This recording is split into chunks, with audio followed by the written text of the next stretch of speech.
안녕하세요. 우수옥주입니다. 오늘 다룰 내용은 성선설입니다. 많은 사람들이 성선설과 성악설에 대해서 찬반 토론을 많이 하고 있는 것을 알고 있습니다. 직접적으로 이 내용이 어떤 근거에 의해서 만들어졌고 누가 이 말을 하기 시작했고 누가 성악설을 주장을 했고 성선설을 주장을 했는지 과연 그것은 근거 있는 내용인지 이런 부분에 대해서는 정확하게 모르면서 단지 이 내용이 근본적으로 사람은 선하다 또는 사람은 악하다 라는 식의 단편적인 내용으로 접근하는 것이 통례입니다. 그러다 보니 이 내용에 대해서는 정확히 모르면서도 서로 선과 악이라는 이분적인 부분으로 나누어서 생각을 하고 서로 다툼을 벌이는 경우도 있습니다. 저 또한 이 내용에 대해서 정확히 모르고 있었고 이 부분이 왜 문제가 되는 것인가 라는 의문조차도 가지고 있지 않았습니다. 그래서 이 부분에 어떠한 내용이 포함되어 있고 과연 그 내용은 우리가 알고 있는 내용과 얼마나 차이가 나는지 한번 살펴보도록 하겠습니다. 저는 성선설에 대해서 말씀드리면서 이 부분을 한마디로 요약해서 주자가 맹자를 빌어 만든 허상이라는 말로 대변하고 싶습니다. 왜 이런 소주제를 달게 되어 있는지 그리고 이 내용은 어떤 의미를 담고 있는지는 이 본문에서 차근차근 말씀드리도록 하겠습니다. 성선설에 대한 지금까지 나와 있는 여러 가지 내용들을 종합적으로 살펴보기 위해서는 어떻게 이 단어를 정의하고 있는가라는 것을 먼저 살펴볼 필요가 있습니다. 성선설을 맹자가 주장한 중국 철학의 전통적인 주제인 성론, 사람의 본성은 선이라는 학설이다라고 축약해서 말을 합니다. 성론을 인간의 본질로서의 인성에 대하여 사회적, 도덕적 품성이나 의학적, 생리학적인 성향을 선악, 지유라는 추상적인 기준에 따라 형이상학적으로 해석하는 특징이 있다. 따라서 현실의 인간을 언제나 이념적인 모습으로 파악하게 된다. 라고 부수적으로 설명하고 있지만 이 내용 또한 너무나 어려운 단어의 열거에 불과하기 때문에 누구도 이 내용을 보고 성선설이 이런 내용이다 라고 즉각적이고 그리고 명확하게 인식하기는 매우 어렵다라는 생각입니다. 여기에 덧붙여서 이런 내용도 있습니다. 맹자에 따르면 사람의 본성은 의지적인 확충작용에 의하여 덕성으로 높일 수 있는 단서를 천부의 것으로 갖추고 있다. 이 말도 한 번에 의식적으로 그리고 인식적으로 이해하기는 매우 어려운 단어의 조합으로 이루어져 있습니다. 또한 여기에 덧붙여서 측은, 수호, 사양, 시비 등의 마음이 사단이며 그것은 각각 인의 예지의 근원을 이룬다. 이런 뜻에서 성은 선이요 공자의 인도독은 선한 성에 기반을 둠으로써 뒤에 예질서의 보편성을 증명하는 정치사상으로 바뀌었다. 라고 부대 설명을 하기도 합니다.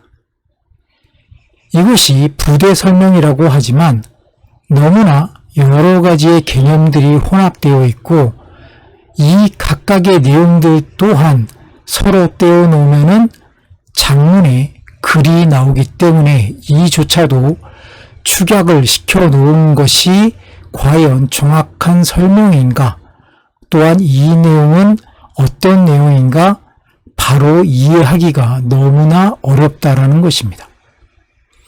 그래서 이 부분을 좀 더 세부적으로 살펴보도록 하겠습니다. 저는 여기에서 사단이라는 부분과 사덕이라는 부분에 대해서 먼저 설명을 해드리겠습니다. 사단은 맹자의 주장에 나온 내용으로서 측은지심, 수지심, 사양지심, 시비지심을 지칭합니다. 측은지심이란 인간의 본성에서 우러나오는 마음씨로 다른 사람의 불행을 불쌍히 여기는 마음으로 해석하고 있습니다. 수지심은 의롭지 못함을 부끄러워하고 착하지 못함을 미워하는 마음, 그리고 사양지심은 겸손하여 남에게 사양할 줄 아는 마음, 시비지심은 옳고 그름을 가릴 줄 아는 마음으로 말을 하고 있습니다. 이것을 맹자는 사단이라고 표현을 했습니다. 그럼 사덕이라고 하는 것은 무엇인가? 그것은 우리가 알고 있듯이 인의예지를 말하고 있습니다. 인의예지는 공자가 말을 한 사덕이라는 부분, 특히 공자는 인의예지 중에서도 인과 예를 무척 중요시했기 때문에 공자의 사상은 집약적으로 본다면 인과 예로 볼 수가 있습니다. 그러나 여기에서는 대칭적으로 봤을 때 공자의 사덕과 맹자의 사단을 일치시키기 위해서 이렇게 표현을 했습니다. 측은은 인에, 수호는 의에, 사양은 예에, 그리고 시비는 지에 통할 수 있는 내용이라는 것입니다. 그런데 우리가 앞서서 본 내용에 의하면은 사단은 사덕의 근원을 이룬다라는 말이 있습니다. 사단이 무엇보다 중요하다는 그런 의미를 부여하고 있는 것입니다. 근데 저는 이 사단이 과연 사덕의 근원을 이루고 있을 자격이 있을 것인가 라는 부분에 집중해서 생각을 해보았습니다. 이 부분에서 저는 사단은 사덕의 근원이 아니라 단편이며 작은 불씨로 봐야 한다라는 것입니다. 왜 그런가 라는 부분은 뒤에서 설명드리도록 하겠습니다. 이 부분에서 하나 우리가 염두에 두어야 되는 것이 맹자의 사람의 본성이라는 부분과 이 본성이 천부의 것이라는 부분입니다. 여기에서 천부의 것이라는 거에 천부를 보면 주로 천부의라는 꼴로 쓰이며 하늘이 주었다는 뜻, 선천적으로 타고남을 이루는 말입니다. 그러면 사람의 본성이 과연 하늘의 뜻에 따라서 선천적으로 타고나는 것인가?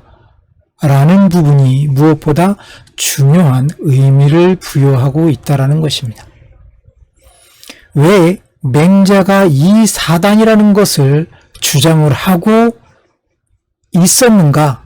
라는 부분이 바로 여기에 방점을 둔다면 쉽게 이해가 가능하다는 것입니다.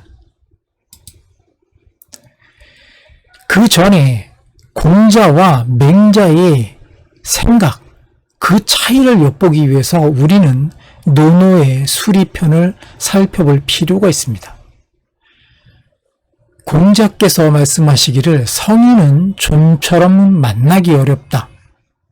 참된 군자, 참된 인간을 만나기만 해도 좋다라고 말씀을 하는 것을 우리는 논어에 의해서 알 수가 있습니다. 덧붙여서 공자께서 말씀하시기를 착한 사람은 좀처럼 만나기 어렵다. 여기서 선인, 착한 사람이 매우 만나기 어려운 존재라는 것, 그것을 명심해서 이 부분을 봐야 합니다. 유항자, 꾸준한 사람을 만나기만 해도 좋다라는 것은 선의를 만나기 어렵기 때문에 거기에 비견되지 못하지만 그나마 괜찮은 사람이라고 칭할 수 있는 유황자, 꾸준한 사람을 만나기만 해도 다행이라는 뉘앙스로 이 내용을 해석할 수 있다는 것입니다. 여기에서 우리가 성인에 대해서 말씀드리면 성인은 도덕적으로 최고의 인격자라고 할 수 있는 사람들을 칭합니다.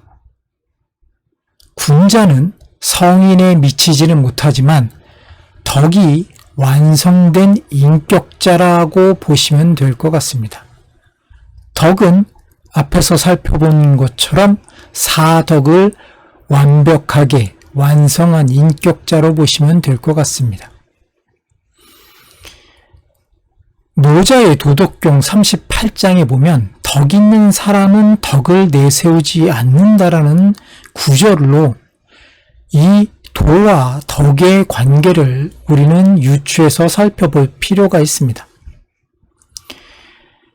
도를 잃은 이후에 덕이 나타났고 덕을 잃은 이후에 인을 중시하게 되었으며 인을 잃은 이후에 의를 강조하게 되었고 의를 잃은 후에 예를 내세우게 되었다라는 식으로 우리는 노자의 도덕경을 통해서 도와 덕의 상호 관계 그리고 덕이 어떤 역할을 통해서 인으로 인을 통해서 의로 의를 통해서 예로 그 중요도가 그리고 핵심 사항이 변화하고 있는지를 살펴볼 수 있었습니다.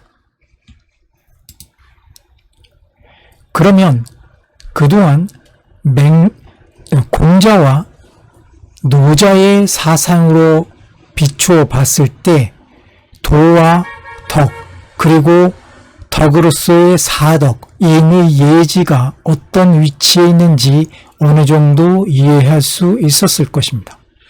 그런데 맹자의 제11편 고자상에 보면 이 내용이 약간 좀 변질되는 것을 확인할 수가 있습니다. 거기에 어떤 내용이 있는가 하면 인의 예지는 밖으로부터 자신을 녹아내게 하는 것이 아니라 자신이 본래 지니고 있는 것이언만 이를 미처 깨닫지 못할 따름이다. 이 내용을 살펴보면 인의 예지라는 것이 원래부터 내재적으로 인간의 마음속 깊은 곳에 존재하고 있었다라는 것을 얘기하는 것으로 유추할 수가 있습니다.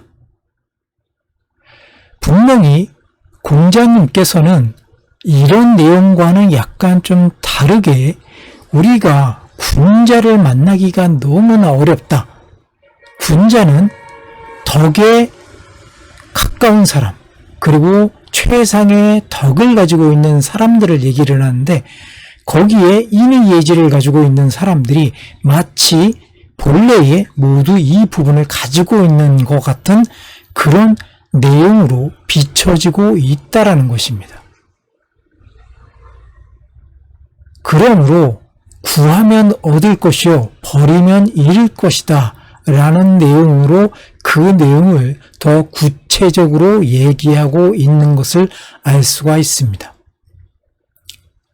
왜 맹자께서 사단을 얘기를 했는가 라는 부분은 바로 이 제11편 고자상에 나와 있는 이 내용과도 깊이가 굉장히 연관이 있습니다.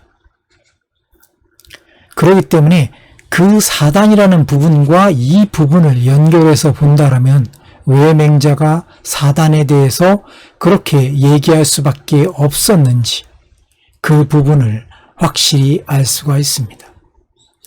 저는 맹자의 이 내용, 구하면 얻을 것이요 버리면 잃을 것이다 라는 이 문구가 왠지 모르게 낯설지 않을까라는 그런 생각을 지울 수가 없었습니다. 그래서 곰곰이 생각해 보니 이 내용은 바로 마태복음 7장 7절에 나와 있는 내용과 너무나 유사점이 많기에 그 내용을 한번 가져와 보았습니다. 마태복음 7장 7절에 보면 구하라 그러면 너희에게 주실 것이요 찾으라 그러면 찾을 것이요 문을 두드리라. 그러면 너희에게 열릴 것이니라. 라는 이 내용이 맹자의 내용과 너무나 가깝고 비슷하다는 느낌, 이 부분도 기억해 주시면 이후에 제가 말씀드리는 내용에서 더 많은 부분이 이해가 되실 거라고 생각합니다. 맹자가 분명히 제11편 고자상에서 나와 있는 내용처럼 자신이 본래 지니고 있는 것인데 이를 미처 깨닫지 못하고 있다. 이미 예지가 자기 자신 안에 있다라고 얘기하는 부분을 기억하시고 바로 그 맹자 제13편 진심상에 나와 있는 이 내용을 비교해서 살펴본다면 좀 의아한 내용이 될 수도 있습니다. 13편 진심에 나와 있는 내용인데 군자의 본성에는 인의예지가 마음속 깊이 뿌리 박혀 있다 라고 한다면 이 부분은 군자의 본성에 인의예지가 있는 부분은 이해가 가지만 앞서 얘기한 내용, 자신이 본래 지니고 있는 것, 이 부분은 통상적으로 모든 사람에게 인의예지가 있다라는 식의 뉘앙스를 보이고 있기 때문에 군자의 본성 아니면 모든 사람이 군자다라고 보는 것이 맞는 것인가, 아니면 이 내용은 군자의 본성과 일반인의 본성이 어떻게 차이가 나는지에 대해서 어떻게 설명할 것인가 라는 의심을 가질 수밖에 없는 구절이라고 저는 생각을 합니다. 이 부분은 마치 논어에서 본 내용처럼 공자께서 말씀하시기를 성인은 좀처럼 만나기 어렵다. 군자를 만나기만 해도 좋다라는 내용과 일맥상통하기 때문에 맹자 13편은 논어, 공자 말씀과 굉장히 유사점을 찾아볼 수 있지만 앞에 있는 11편 고자상에 있는 내용은 같은 맹자의 책에 나와 있는 내용임에도 불구하고 두 개의 내용이 잘 일치가 하지 않는다라는 그런 생각이 드는 것은 저만의 생각인가 합니다. 여기에 덧붙여서 이제 주자의 내용으로 넘어가면 이 내용에선 확실히 뭔가 우리가 기존에 알고 있던 성성설에 가까운 내용으로 내용이 나옵니다. 대학장구 서문에 나와 있는 내용인데 여기에는 이런 식으로 표현을 하고 있습니다. 천강생민, 이 부분은 모두 하나님의 세계로부터 내려와 살게 된 백성들이므로, 즉 이미 인의예지의 성품을 부여받지 않은 자가 없건만 이라고 하면서 성이라는 것이 모든 사람들이 다 가지고 있는데 거기에는 인의예지가 아주 처음부터 뿌리 박혀 있다라는 식으로 말을 하고 있습니다. 결국에는 종합해 보았을 때 공자님께서 얘기한 이 인의예지를 갖추고 있는 사람들은 군자에 가깝고 맹자는 이 부분에서 약간의 혼선을 빚으면서 인의예지를 말하고 있고 이 인의예지에서 특별하게 사단이라는 부분을 강조를 하면서 결국에는 사단이라는 부분은 모든 사람들이 다 갖고 있기 때문에 그 부분을 확장한다면 인의예지를 모든 사람이 갖게 된다, 갖고 있다 라는 식으로 표현을 하고 있는 것입니다. 이런 식으로 본다면 주자는 명확하게 모든 사람들, 생민은 인의예지의 성품을 천성적으로 가지고 있다라는 식으로 말을 하고 있는 것이고, 맹자께서는 그 부분이 매우 유동적이면서 아니면 사람들이 뇌제적으로 사단을 가지고 태어나서 인의예지로 갈 수 있는 뭔가 단초를 다 가지고 있다라는 그런 말로 해석을 할 수 있게 되는 것입니다. 우리가 잘 알고 있는 이 대학 부분에서도 이 대학은 어떤 식으로 구성되어 있는가? 전체는 경, 전, 그리고 장구, 서문 이렇게 되어 있는데 실질적으로 경과 전은 얘기라는 책에서 다루었을 때의 대학이고 주자가 이 부분을 사서화하면서 여기에 장구, 서문을 집어넣었습니다. 그렇기 때문에 경은 공자의 사상을 제자, 증자가 기술한 것이고 전이라고 하는 것은 증자의 생각을 그의 문인이 기록한 것이고 장구, 서문은 주자의 저술이라고 보시면 될 것 같습니다. 그렇기 때문에 같은 이름의 대학이라 하더라도 이 부분에서 경과 전과 장구, 서문을 볼 때 이 저술 사이에 어떤 부분들은 상충되거나 내용의 앞뒤가 안 맞을 수도 있다라는 부분을 염두에 두셔야 될 것 같습니다. 제가 긴 시간 동안 이 내용을 말씀드리면서 저는 이 내용을 바탕으로 해서 하나의 결론을 내릴 수 있었습니다. 그 내용은 바로 맹자의 성선설은 촌손과 선민사상을 바탕으로 한 잠재적 성선설이다. 이 잠재적 성선설은 다시 칭하면 성선은 가능하다라는 설로 말할 수 있다 할 것입니다. 거기에서 더 나아가서 주자의 성선설은 촌손과 선민사상을 바탕으로 한 종교적인 성선설이다. 결코 논리나 아니면 어떤 합리적인 그런 판단으로 이 부분을 해석한다면 앞뒤가 전혀 맞지 않은 이상한 해석이 나올 수 있기 때문에 언제나 이 부분을 가지고 만약에 대립을 한다든지 토론을 하게 되면 결론이 나올 수가 없다라는 것입니다. 이 부분은 그냥 종교적으로 사람은 선하게 태어났구나 라고 이해를 한다면 그냥 수긍하고 받아들이기 편할 것이라는 생각입니다. 그래서 마지막으로 이 부분을 덧붙여 보았습니다. 종교와 합리의 차이입니다.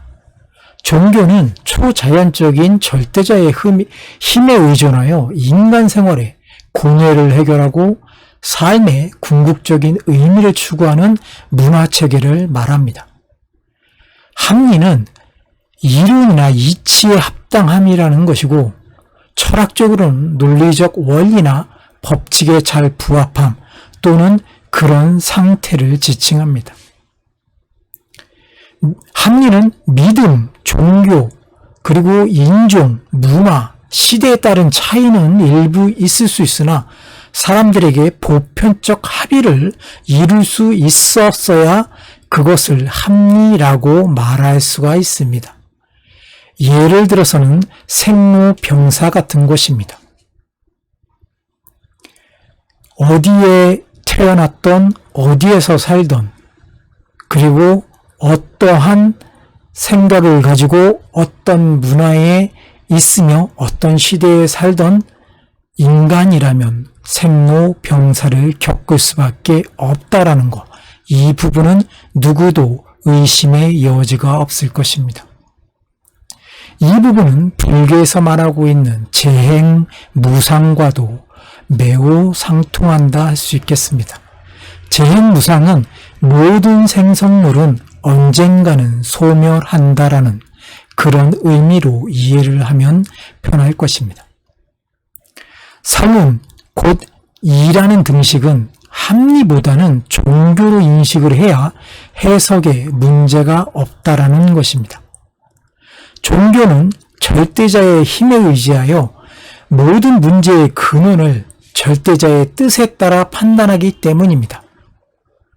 믿음, 인종, 문화, 시대에 따라 생각의 차이가 극명합니다. 그렇기 때문에 어떤 종교를 믿고 어떠한 사상에 의해서 만들어진 종교인가에 따라서 내용은 너무나 다르게 해석되고 그리고 받아들일 수밖에 없다라는 것입니다.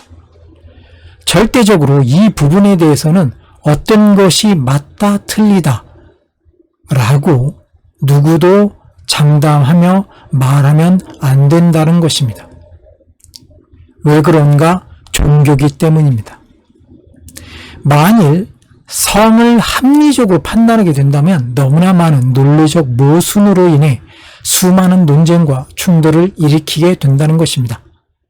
우리는 잘 알다시피 이전에 사단 7정인이 성선과 성악설에 대해서 많은 사람들이 서로 누구의 생각이 맞다 틀리다 어디에 근거를 두고 있다라는 식으로 인해서 오랜 시간 동안 서로 맞다 틀리다라는 얘기로 서로 싸우고 있었고 지금도 이 내용으로 싸우고 있는 사람들도 있을 것입니다.